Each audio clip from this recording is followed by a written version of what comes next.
નમસ્તે, સ્વાગત છે આપનું આપણા કાર્યક્રમમાં કે જેનું નામ છે ગોષ્ઠી વિથ વિકલ્પ કોટવાલ. થોડા દિવસ પહેલાં આપણે એક ગોષ્ઠી કરી હતી આપણી આવક વિશે, આપણા દેશની રાષ્ટ્રીય આવક વિશે, ભારતના જીડીપી વિશે. ભારત સરકારના મંત્રાલય ministry of statistic and program implementation દ્વારા 2024-25ના નાણાકીય વર્ષ માટે જે ફર્સ્ટ એડવાન્સ એસ્ટિમેટ્સ જારી કરવામાં આવ્યા એના વિશે આપણે ચર્ચા કરી હતી, યાદ કરો. ત્યારે આપણે નોંધ્યું હતું કે આ અંદાજા પ્રમાણે 2024-25માં ભારતનું જીડીપી કહેવાય છે કે અંદાજે $3.8 ટ્રિલિયન રહેશે. પણ વધુ એક વાત યાદ કરો કે જે પણ મેં એની સાથે જોડી હતી. મેં કહ્યું હતું કે જો હાલ ભારતીય રૂપિયા અને અમેરિકન ડોલરનો જે એક્સચેન્જ રેટ છે એ પ્રમાણે આપણે ગણતરી કરીએ તો આપણું જીડીપી $3.8 ટ્રિલિયન રહેવાની સંભાવના છે. પણ જો આપણે 2014નો એક્સચેન્જ રેટ જોઈએ કે જ્યારે $1 બરાબર લગભગ 61 રૂપિયા હતા, જો આપણે એ પ્રમાણે ગણતરી કરીએ ને તો આ વર્ષે આપણું જીડીપી અંદાજે $5.3 ટ્રિલિયન બની જાત. એ બનશે નહીં એ વાત અલગ છે, પણ જે $5 ટ્રિલિયન ઇકોનોમી બનવાનું આપણું સ્વપ્ન છે ને એ તો 1-2 મહિનામાં જ સાકાર થઈ જાત. પણ એ થશે નહીં, કારણ કે એક્સચેન્જ રેટ એટલો છે નહીં. હાલ $1 બરાબર લગભગ 86 રૂપિયા છે. 86 રૂપિયા કરતાં પણ થોડુંક વધારે છે, પણ આપણે એક રાઉન્ડ ફિગર લઈને ચાલીએ તો $1 બરાબર હાલ 86 રૂપિયા છે. ભારતના રૂપિયાની સ્થિતિ કથળી રહી છે, એ ગગડી રહ્યો છે, અમેરિકન ડોલરની સામે સતત નબળો પડી રહ્યો છે. આજની આ ગોષ્ઠીમાં આપણે સમજવાનો પ્રયત્ન કરીશું.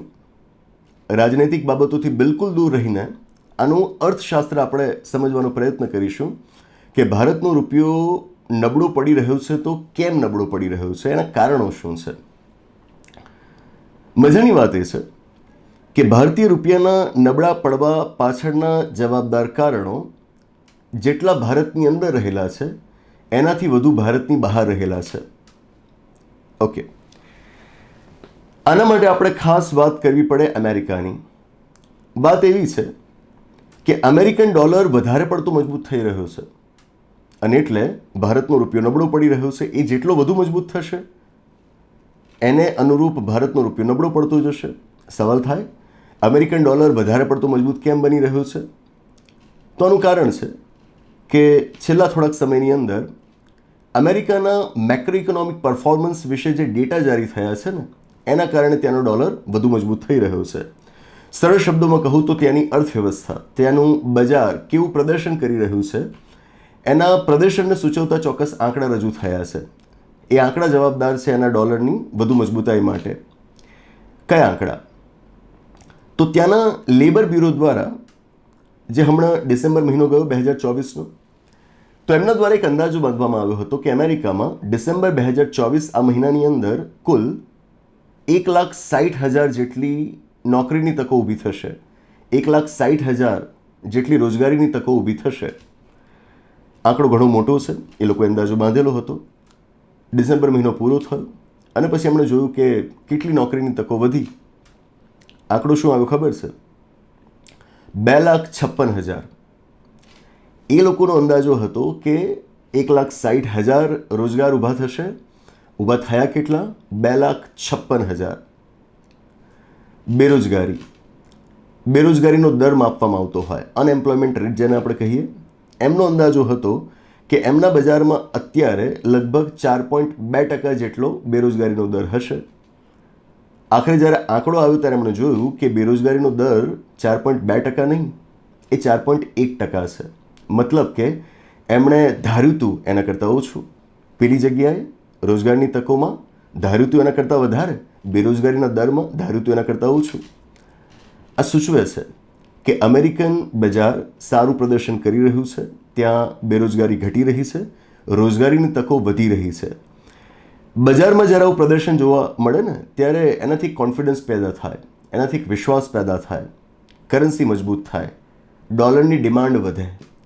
અને જ્યારે પણ કોઈક વસ્તુની ડિમાન્ડ વધે, એની માંગ વધે ને એટલે આપોઆપ એની કિંમત ઊંચી જાય, એ બધું મોંઘું થાય. આ એક સામાન્ય સિદ્ધાંત છે ઇકોનોમિક્સનો. ડિમાન્ડ એન્ડ સપ્લાયની આ સિમ્પલ થિયોરી છે કે જેની ડિમાન્ડ વધુ એની કિંમત વધુ.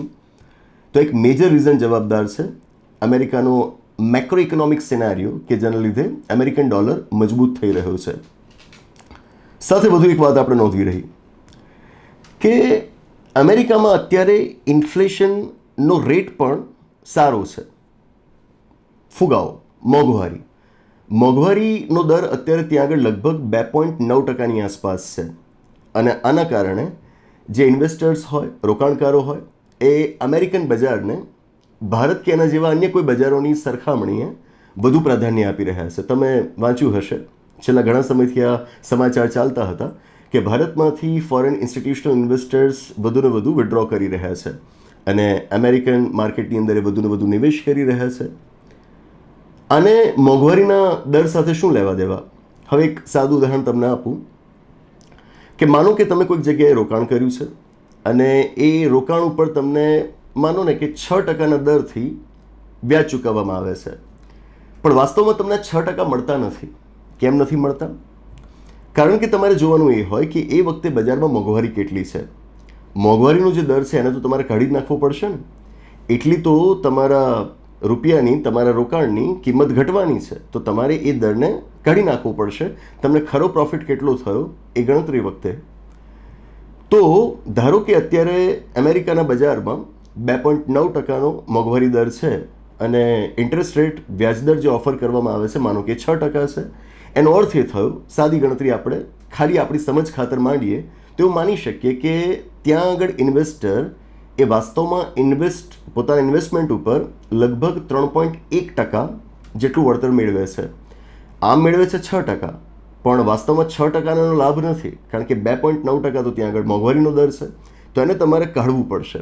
તો જે બચ્યું, આટલું સિમ્પલ આપણે ગણિત ન હોય ત્યાં આગળ, પણ તોય ખાલી સમજ ખાતર ચાલે, તો એને વાસ્તવમાં થનારો લાભ એ 3.1% માંડ છે. હવે વિચારો કે બીજા કોઈક બજારની અંદર મોંઘવારીનો દર માનો કે 4% હોય તો કોઈ રોકાણકાર ત્યાં આગળ પોતાના પૈસાને ઇન્વેસ્ટ કરશે તો થશે શું? જો ત્યાં આગળ પણ 6% જ ઇન્ટરેસ્ટ રેટ આપવામાં આવે છે ને, તો એને થનારો લાભ માત્ર 2% હશે, કારણ કે ત્યાં આગળ મોંઘવારીનો દર વધારે છે. અમેરિકાની અંદર એને લાભ વધુ થશે કારણ કે મોંઘવારીનો દર ઓછો છે. આ બધું એક કારણ છે કે જેના લીધે લોકો બીજા માર્કેટ્સ છોડીને અમેરિકામાં વધુ નિવેશ કરી રહ્યા છે અને આના કારણે ડોલરની માંગ વધી રહી છે, ડોલર મજબૂત થઈ રહ્યો છે. ત્રીજું વધુ એક કારણ આપણે ભારત માટે તો ખાસ નોંધવું જ પડે, અને એ છે કે ક્રૂડ ઓઇલના પ્રાઇસીસ સતત વધી રહ્યા છે. ક્રૂડ ઓઇલ કે જેમાંથી ઇવેન્ચ્યુઅલી આપણે પેટ્રોલ ડીઝલ મેળવતા હોઈએ, એના પ્રાઇસીસ ઇન્ટરનેશનલ માર્કેટમાં સતત વધી રહ્યા હતા, કે જેના ઉપર પણ આપણે અગાઉ ગોષ્ઠી કરેલી હતી. હવે રશિયા યુક્રેન વોર ચાલતું રહ્યું, ઇવન મિડલ ઇસ્ટમાં પણ ક્રાઇસિસ સર્જાઈ, રેડ સીની અંદર પણ શિપિંગના ઇશ્યુઝ જોવા મળ્યા, અને આ બધાના કારણે ઓલરેડી તમારા ક્રૂડ ઓઇલની પ્રાઇસીસમાં વધારો થઈ રહ્યો હતો. ઉપરાંતને અમેરિકાએ પાછું રશિયા ઉપર એણે બંધનો લાદ્યા, સેન્કશન્સ ઇમ્પોઝ કર્યા.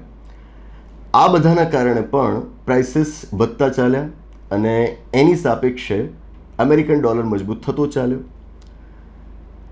There is a gamete of reasons. એક કારણોનો સમૂહ છે, આ મુખ્ય કારણો છે કે જેના લીધે અમેરિકન ડોલર મજબૂત થતો ગયો, અને એ જેટલો મજબૂત થતો ગયો એની સાપેક્ષે ભારતનો રૂપિયો નબળો પડતો ગયો. ઓકે, હવે સવાલ આપણને થવાનો કે આનાથી આપણે શું? ઘણા લોકો હોય છે, હું જ્યારે કાયદાની વાત કરતો હોઉં, ચુકાદાઓની વાત કરતો હોઉં ને, તો ક્યારેક કોઈક સવાલ પૂછી લે છે કે આ તો બધી શબ્દોની રમત છે, આમાં આ લખ્યું છે ને પેલામાં તે લખ્યું છે, એ કરતા રહે, વકીલો કરતા રહે, ન્યાયાધીશો કરતા રહે, એનાથી આપણને શું ફરક પડે? એટલે પછી શાંતિથી બેસીને એમને સમજાવવું પડે કે આપણને આવો ફરક પડે. ઇકોનોમિક્સમાં પણ એવું જ છે. આપણને લાગે કે આ તો ચાલતું રહે, $1 બરાબર 85 રૂપિયા થાય કે પછી 100 રૂપિયા થઈ જાય કે 50 રૂપિયા થઈ જાય, મને કે તમને શું ફરક પડવાનો? એવું નથી હોતું. આની અસરો આપણને પડે છે, આપણને બધાને પડે છે. હું કે તમે આમાંથી કોઈ બાકાત નથી, આપણને દરેકને આની અસર પડે છે. કેવી રીતે પડે છે સમજીએ. જ્યારે ડોલર મજબૂત થતો જાય, રૂપિયો નબળો પડતો જાય, એનો સીધો અર્થ એ થાય કે તમે બહારથી જે વસ્તુઓ મંગાવો છો ને, જે વસ્તુઓની આયાત કરો છો, એ તમારા માટે મોંઘી થશે. મોંઘી થશે એટલે કે તમારું ઇમ્પોર્ટ બિલ મોટું થશે. ખાસ તો જેમ મેં જણાવ્યું કે ક્રૂડ ઓઇલની આપણે આયાત કરીએ છીએ, અને અગાઉની ગોષ્ઠીઓમાં પણ મેં આપણે જણાવેલું છે કે ક્રૂડ ઓઇલ માટે આપણે બીજા દેશો ઉપર હેવીલી ડિપેન્ડન્ટ છીએ. આપણી જે ક્રૂડ ઓઇલની જરૂરિયાતો છે ને એમાંથી લગભગ 80થી 85% જેટલી જરૂરિયાતો આપણે આયાત દ્વારા સંતોષીએ છીએ. તો બધી જ આયાત મોંઘી થશે. હવે જો એ મોંઘું થશે તો એની સાથોસાથ એના ઉપર આધારિત બીજી જે કોઈ પણ વસ્તુઓ છે એ પણ મોંઘી થશે. તમે સિમ્પલી વિચારો કે ક્રૂડ ઓઇલમાંથી જે પેટ્રોલ અને ડીઝલ આપણે બનાવીએ છીએ, પેટ્રોલ અને ડીઝલની જરૂરિયાત આપણને કઈ વસ્તુમાં નહીં હોય, દરેક જગ્યાએ હશે. દરેક વસ્તુમાં ટ્રાન્સપોર્ટ તો લાગવાનો જ ને. તો જ્યાં જ્યાં ટ્રાન્સપોર્ટ લાગે છે ત્યાં આગળ પેટ્રોલ અને ડીઝલની જરૂરિયાત છે, અને પેટ્રોલ અને ડીઝલના ભાવ વધશે કારણ તમારા ક્રૂડ ઓઇલના દામ વધી રહ્યા છે. આની સીધી અસર તમારા બજાર ઉપર દેખાશે. ક્રૂડ ઓઇલ એટલે કે એનર્જી સેક્ટર છે, તમારા જે કેમિકલ્સનું સેક્ટર છે, આ બધા એવા સેક્ટર્સ છે કે જ્યાં આગળ આપણે વસ્તુઓ બહારથી વધારે મંગાવીએ છીએ. ફોર એન એક્ઝામ્પલ ઇલેક્ટ્રોનિક્સ આઇટમ્સનું જે સેક્ટર છે, તો આ બધામાં આપણે ઇમ્પોર્ટ વધુ કરીએ છીએ, બહારથી વસ્તુ વધુ મંગાવીએ છીએ. આ જેટલું મોંઘું થતું જશે એની સીધી અસર આપણા બજાર ઉપર પણ પડશે. આપણે ત્યાં મોંઘવારી વધશે, અને એ અત્યારે આપણે અનુભવી પણ રહ્યા છીએ. ઓકે, એ ઉપરાંત જો આપણે વિચારીએ તો આપણી કંપનીઓ કે જેમણે બીજેથી બહારથી લોન લીધેલી હોય, એમણે ઉધાર લીધેલું હોય, તો હવે એમણે એ પૈસા પાછા ચૂકવવાના થાય. જો તમે ડોલરમાં એ લોન લીધેલી છે, ડોલર મજબૂત થતું જાય છે, એની કિંમત વધતી જાય છે, એનો અર્થ એ થાય કે હવે જે તમારે ડેટ સર્વિસિંગ કરવાનું છે ને, એટલે કે તમારે જે લોન પાછી ચૂકતે કરવાની છે એની કિંમત પણ વધશે, જેને ટેકનિકલી કહેવાતું હોય છે ડેટ સર્વિસિંગ કોસ્ટ. આની કિંમત પણ તમારી વધશે, આપણી કંપનીઓને પણ નુકસાન થશે. આટલું જ નહીં, જો તમારે વિદેશ અભ્યાસ માટે જવું હશે ને તો એ પણ મોંઘું થશે. એટલું જ નહીં, જો તમારે વિદેશ ફરવા માટે જવું હશે તો એ પણ હજુ મોંઘું થવાનું છે. બહુ મોંઘું થાય એની પહેલાં જઈ આવો. ઓકે, પણ સાથે એ પણ જોવાનું છે કે જ્યાં જ્યાં ઇમ્પોર્ટ્સની વાત આવતી હોય ત્યાં આગળ ડોલરનું મજબૂત થવું એ આપણા માટે નુકસાનકારક કહેવાય. પણ જ્યાં જ્યાં એક્સપોર્ટ્સની વાત આવતી હોય ને, એટલે કે આપણે આપણા દેશમાંથી બીજા દેશમાં વસ્તુઓ મોકલતા હોઈએ, વસ્તુઓ કે સેવાઓ, ત્યાં આગળ આપણને ફાયદો થાય, કારણ કે એ વસ્તુઓ આંતરરાષ્ટ્રીય બજારમાં સસ્તી થાય, અને સસ્તી થાય એટલે એના ખરીદનારાઓ વધે. તો આપણા જે એક્સપોર્ટ ઓરિએન્ટેડ સેક્ટર્સ છે, જેમ કે આપણે વાત કરીએ ઇન્ફોર્મેશન ટેકનોલોજીનું સેક્ટર, આઈટી સેક્ટર, વાત કરીએ આપણે ફાર્માસ્યુટિકલ્સની, વાત કરીએ આપણે ટેક્સટાઇલ્સની, તો આ બધા સેક્ટર્સ એ આપણા એક્સપોર્ટ ઓરિએન્ટેડ સેક્ટર્સ છે. અહીં આગળ આપણને લાભ થવાની શક્યતા ચોક્કસથી છે. અને આ પ્રકારની વાત કે રૂપિયો નબળો પડે તો આપણા એક્સપોર્ટ્સને એનાથી કેવો લાભ થાય, લગભગ વર્ષેક પહેલાં એક ગોષ્ઠીમાં આપણે કરી ગયા હતા. આ અર્થશાસ્ત્ર આપણા માટે સમજવું જરૂરી છે. પણ બાય એન્ડ લાર્જ આપણે જોઈએ તો આ એક સેન્સિટિવ ટોપિક બની જાય કે જ્યાં આગળ આપણને આપણી અર્થવ્યવસ્થા, આપણા બજાર ઉપર એની ખરાબ અસરો થતી વધુ દેખાય. તો હવે સવાલ એ થાય કે આનું સમાધાન શું, આનું સોલ્યુશન શું? સોલ્યુશન માટે આમ તો ઘણા બધા પ્રયત્નો થઈ શકે, પણ એક પ્રયત્ન જે આપણને અત્યારે દેખાય છે, ઉડીને આંખે વળગે છે, એ પ્રયત્ન કરવામાં આવી રહ્યો છે રિઝર્વ બેંક ઓફ ઇન્ડિયા દ્વારા. આરબીઆઈ શું કરી રહી છે? આપણા જે ફોરેક્સ રિઝર્વ્સ છે એમાંથી એ ડોલર કાઢીને ભારતના બજારમાં એને ઠાલવી રહી છે અને વેચી રહી છે. તમે જો આંકડાઓ વાંચ્યા હોય તો આપણા ફોરેક્સ રિઝર્વ્સની માત્રા લગભગ $700 બિલિયન આસપાસ માનવામાં આવતી હતી એની ગણતરી પ્રમાણે, પણ અત્યારે એ ઘટીને લગભગ $640 બિલિયન આસપાસ થઈ ગઈ છે. વધુને વધુ ડોલર્સ ત્યાંથી કાઢીને આરબીઆઈ માર્કેટની અંદર એને ઠાલવી રહી છે. સવાલ થાય કે આવું કેમ? તો આરબીઆઈ ભારતના બજારમાં જેટલા વધારે અમેરિકન ડોલર્સ ઇન્ફ્યુઝ કરશે એટલી ભારતના બજારમાં અમેરિકન ડોલરની માત્રા વધશે, અને જો એની માત્રા વધશે તો ભારતના બજારમાં અમેરિકન ડોલરની જે ડિમાન્ડ છે એ ડિમાન્ડ ઘટશે. તમારે કરવાનું શું છે? અમેરિકન ડોલરને મજબૂત થતો રોકવાનો છે ભારતીય રૂપિયાની સાપેક્ષે. તો સમજવું શું પડશે? અમેરિકન ડોલર મજબૂત કેમ થઈ રહ્યો છે? તો એનું કારણ આપણને શું સમજાયું? એની ડિમાન્ડ વધારે દેખાય છે એટલા માટે. ડિમાન્ડ વધારે કેમ દેખાય છે? કારણ એની જે ડિમાન્ડ છે એના કરતાં એનો સપ્લાય, એનો પુરવઠો ઓછો છે. તો આ સ્થિતિમાં તમારે કરવું શું પડે? આ સ્થિતિને સરભર કરવા માટે તમારે બજારમાં અમેરિકન ડોલરની માત્રા વધારવી પડે. જો માત્રા વધશે, અમેરિકન ડોલરની માંગ, એની ડિમાન્ડ આપોઆપ ઘટશે, અને એ ઘટશે એટલે એની જે મજબૂતી છે એ પણ ઓછી થશે, રૂપિયો મજબૂત થશે એની સામે. આ આપણું ગણિત હોય અને એટલા માટે અત્યારે રિઝર્વ બેંક ઓફ ઇન્ડિયા બજારની અંદર વધુને વધુ અમેરિકન ડોલર્સ ઇન્ફ્યુઝ કરી રહી છે. પણ હા, આની સાથે ડોમેસ્ટિક લેવલ પર આપણા માર્કેટમાં જે લિક્વિડિટીના ઇશ્યુઝ ઊભા થાય એ પણ એની જગ્યાએ છે. પણ તાત્કાલિક અત્યારે આપણે રસ્તો અખત્યાર કરી રહ્યા છીએ. ઓકે, પ્રોજેક્શન્સ એવા બાંધવામાં આવ્યા છે કે જો સ્થિતિને આપણે તાત્કાલિક કાબૂમાં ન લીધી તો માર્ચ 2025 સુધીમાં કદાચ $1 બરાબર 90 રૂપિયા થઈ જશે. અને પછી પણ જો આપણે ન સમજ્યા તો પૂરી શક્યતા છે કે $1 બરાબર 95 રૂપિયા સુધી પહોંચી શકે છે. હા, પણ સાથે આપણે એ પણ નોંધવું રહ્યું કે અત્યારે મોટાભાગના દેશોની અંદર આ સ્થિતિ છે. મોટાભાગના દેશોની કરન્સી અત્યારે નબળી પડી રહી છે.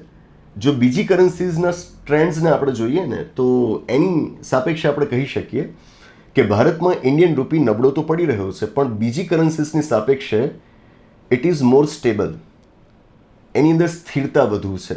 બરાબર, તો આ એક હકારાત્મક પાસું માની શકાય. અને સાથે ઘણા એનાલિસ્ટનું તો એવું પણ કહેવું છે કે જેટલો ભારતનો રૂપિયો નબળો પડતો જાય એ સારું છે.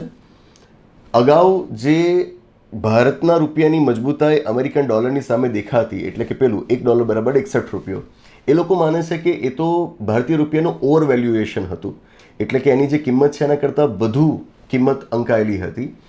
આ સારું છે કે પાછળ જતું જાય, કે જેનાથી આપણી એક્સપોર્ટ ઇન્ડસ્ટ્રીને વેગ મળે, એને પુશ મળે. મેક ઇન ઇન્ડિયાનો પણ આપણી પાસે કોન્સેપ્ટ છે ને કે ભારત બીજા દેશો પાસેથી વસ્તુઓ કેમ મંગાવે. એવું કેમ ના થાય કે ભારતમાં વસ્તુઓ બને અને એ વસ્તુઓની માંગ આંતરરાષ્ટ્રીય બજારમાં એટલી બધી હોય કે આપણા એક્સપોર્ટ્સ વધે. બરાબર, તો આના માટે જરૂરી એ બને કે તમારી કરન્સી ડોલરની સામે થોડી નબળી હોય. બરાબર, આનાથી તમારી એક્સપોર્ટ ઇન્ડસ્ટ્રીનો ગ્રોથ થાય. આ પણ એક વિચાર છે કે જે એનાલિસ્ટ રજૂ કરી રહ્યા છે. આની સાથે આપણે ડોનાલ્ડ ટ્રમ્પને ન ભૂલવા જોઈએ.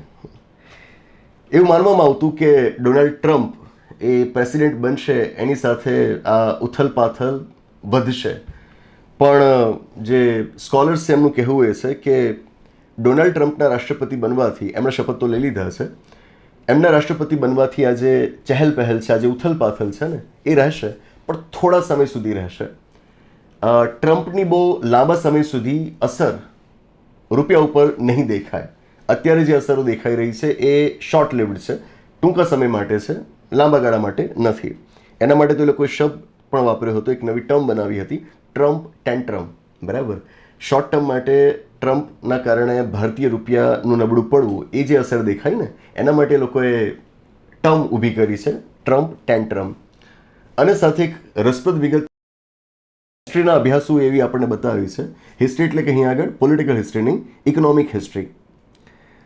તો એ લોકોએ આપણને એવું સમજાવ્યું છે કે ઇતિહાસ એ વાતની સાક્ષી પૂરે છે કે જ્યારે અમેરિકામાં એક રિપબ્લિકન રાષ્ટ્રપતિ હોય ને ત્યારે ભારતીય રૂપિયાએ હંમેશા સારું પ્રદર્શન કર્યું છે.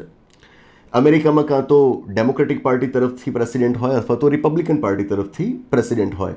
તો એ લોકો અભ્યાસ દ્વારા એવું કહે છે કે જ્યારે ડેમોક્રેટિક પાર્ટી તરફથી પ્રેસિડેન્ટ રહ્યો હોય તો વિચિત્ર લાગે એવી વાત છે કે ભારતીય રૂપિયાનું પ્રદર્શન સારું નથી રહ્યું, અને રિપબ્લિકન પાર્ટી તરફથી કોઈક વ્યક્તિ રાષ્ટ્રપતિ હોય ત્યારે ભારતીય રૂપિયાની સ્થિતિ ખૂબ સારી રહી છે. અને ડોનાલ્ડ ટ્રમ્પ એ તો રિપબ્લિકન છે.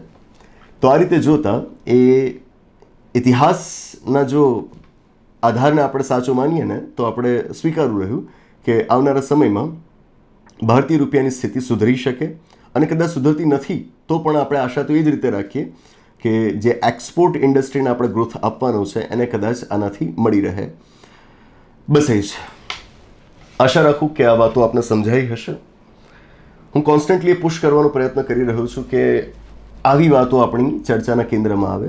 અને મેં તમને સમજાવ્યું એમ આમાંની કોઈ વાત એવી નથી કે જે મને અને તમને સીધી અસર નથી કરતી. બરાબર, આપણે પણ અબ્રોડ ફરવા જવું હોય છે તો આપણું એ બિલ કેટલું આવશે ને એ આના ઉપર નિર્ભર કરવાનું છે. આપણને પણ ઈચ્છા હોય છે કે આપણા બાળકો એ વિદેશ અભ્યાસ માટે જાય તો ત્યાં આગળ એમનું એજ્યુકેશન એ કેટલું મોંઘું હશે એના આધારે નક્કી થશે ને. અને બધું ભૂલી જાઓ, ક્રૂડ ઓઇલના કારણે આપણું ઇમ્પોર્ટ બિલ મોટું થતું જાય અને એનાથી જે પેટ્રોલ અને ડીઝલ આપણે મેળવીએ છીએ એ મોંઘા થતા જાય તો એની તો સીધી અસર મેં જેમ તમને કહ્યું એમ દરેક જગ્યાએ દેખાવાની, દરેક વસ્તુ પર દેખાવાની, દરેક સેવા ઉપર દેખાવાની. તો આ વાતોને આપણે અનદેખી ન કરી શકીએ, એનાથી મોઢું ન ફેરવી શકીએ. રાજનીતિમાં અને રાજનીતિમાં અર્થશાસ્ત્રની વાતોને આપણે ભૂલાવી ન શકીએ, બરાબર? એટલા માટે આપણે કોન્સ્ટન્ટલી પુશ કરી રહ્યા છીએ કે ગોષ્ઠી કરીને આવા મુદ્દાઓને આપણે ચર્ચાના કેન્દ્રમાં લાવીએ અને આશા રાખું કે આપ એમાં સહકાર આપશો. તો બસ આની સાથે આ ગોષ્ઠીને અહીં આગળ સમાપ્ત જાહેર કરીએ છીએ. આવનાર એપિસોડમાં આવી જ કોઈક નવી વાત સાથે, એક રસપ્રદ ચર્ચા સાથે, એક નવી ગોષ્ઠી સાથે પાછા મળીશું. આભાર, નમસ્તે.